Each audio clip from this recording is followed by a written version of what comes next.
Today is August 16, 2023. My name is Rob Carr of Kalamazoo Right to Life, and this is Pro-Life Week. Well, just one thing today. We have noticed in the last recent few years, that there seems to be a two-tier system of justice.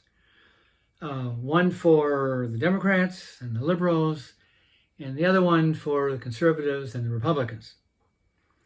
And we really see this with these latest charges against Donald Trump. Now that we've got these new charges coming from Georgia, he now has 91 indictments, whether it's from the guy in New York City, to the Mar-a-Lago raid, to the January 6th investigation, and now the Georgia issue about trying to find 11,000 more votes so he can claim victory in Georgia during the 2020 election. So he's got 91 charges against him. And, I got to thinking, okay, so how many charges have they brought against Hunter Biden? Or how many charges did they bring against Hillary Clinton when she deleted 33,000 emails? And her computer was given a subpoena, and she destroyed it, and on and on and on. Hunter, he gets a sweetheart deal, and the judge threw it out. But do we really think he's going to go to jail? I don't think he is, because the fix is in. It just is in. So I'm laying the groundwork here, because I noticed in the news, I believe it was yesterday, that a federal judge in Washington, D.C. made a remarkable ruling. I guess it was probably over the weekend. Several pro-lifers had been arrested in New York City, in Washington, D.C., for committing the unpardonable sin. So what was the crime? Before I give you the answer, let's go back to 2020 and the killing of George Floyd in Minneapolis. After he was killed, there were riots that broke out all over the country, and they may have started in Minneapolis. And the whole Black Lives Matter movement exploded, and Antifa came in there with their own collateral damage. But Black Lives Matter started off immediately, and there were demonstrations, there were riots, buildings were burned, there were disturbances, there were riots. It was, in some places, it was very chaotic, and there was either none or very few arrests. So then some of the Black Lives Matter activists were showing their displeasure with police departments nationwide, and they were drawing using chalk or paint in the streets in front of police departments. Here in Kalamazoo, there was a large display that was painted on the street in front of the Kalamazoo Public Library. And it may have been in other places as well, and that was done nationwide. There was a lot of chalk drawings and painting and painted words, Black Lives Matter, defund the police, things like that. And in Washington, D.C., there is a city ordinance that says that you cannot deface, even with chalk, you cannot deface a public street or a sidewalk with some like a graffiti kind of a display. Well, Black Lives Matter did that all over Washington, D.C. Not one single person was charged with violating that city ordinance. Not one. So let's fast forward maybe a few months, and several pro-life activists in Washington, D.C.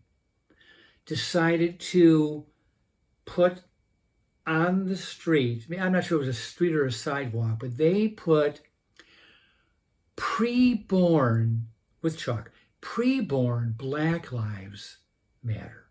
Preborn, so unborn, preborn Black Lives Matter.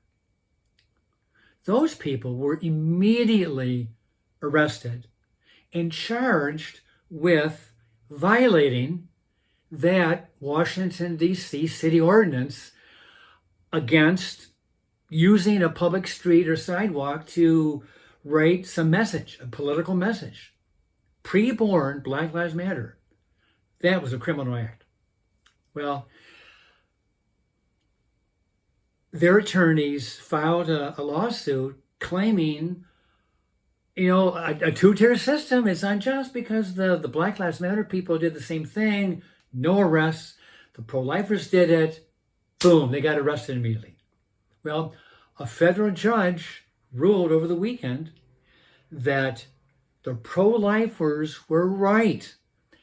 They were discriminated against by the city government of Washington because they were blind to what the Black Lives Matter people were doing, but they had their eyes wide open with the pro-lifers. A two-tier system of justice. Well, a federal judge has said, you can't do that. If the pro-lifers were guilty, then so were the Black Lives Matter people. Well, so I believe because of this unequal system of justice that he tossed out their conviction. So this is good news. And that's all I really want to talk about today, that we have this two-tier system in our country, and it really needs to stop. It really needs to stop. We cannot go through another decade of having liberals getting us practically scot-free while pro-lifers, conservatives, Trump supporters, remember, I'm not really a big Trump supporter, but most of those charges against him are bogus. There may be some that are legit, but the majority of those 91 charges are bogus. Most of them deal with violations of the First Amendment. He does have a First Amendment right to think he was cheated in that election of 2020. He has a right to think that he was robbed and he was cheated from that election. He may be wrong, but if he believes in his heart of hearts that he won the election, he has the right to think that. He has the right to publicly say that.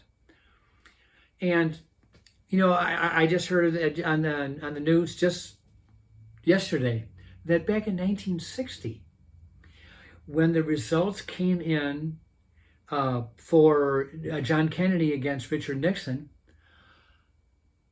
Nixon initially took the state, which is kind of ironic because Hawaii is a very liberal state. But in the initial results were that Nixon took Hawaii. Well, Kennedy took that to the government, in Hawaii and said, I don't buy it. There was fraud. There was deception.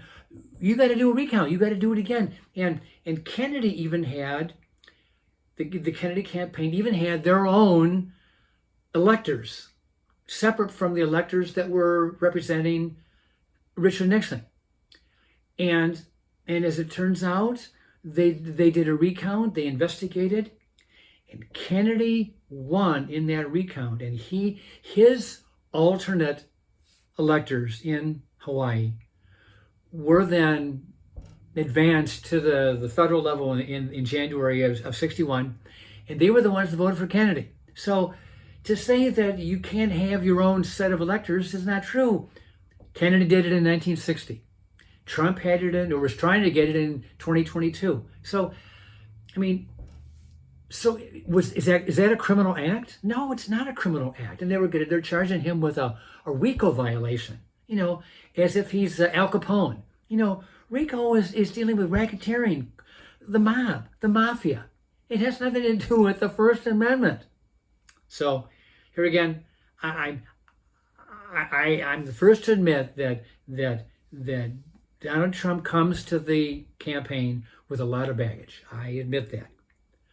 But I do believe that there's an unfair system. The Justice Department is out to get him. And they're using every single thing in their toolbox to try to find something that will stick.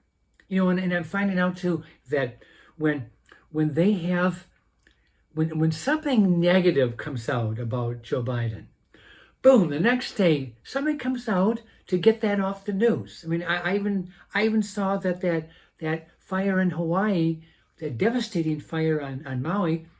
Biden is at a beach in Delaware, and somebody asks him for a comment about these horrific fires on Maui, and he says, "No comment."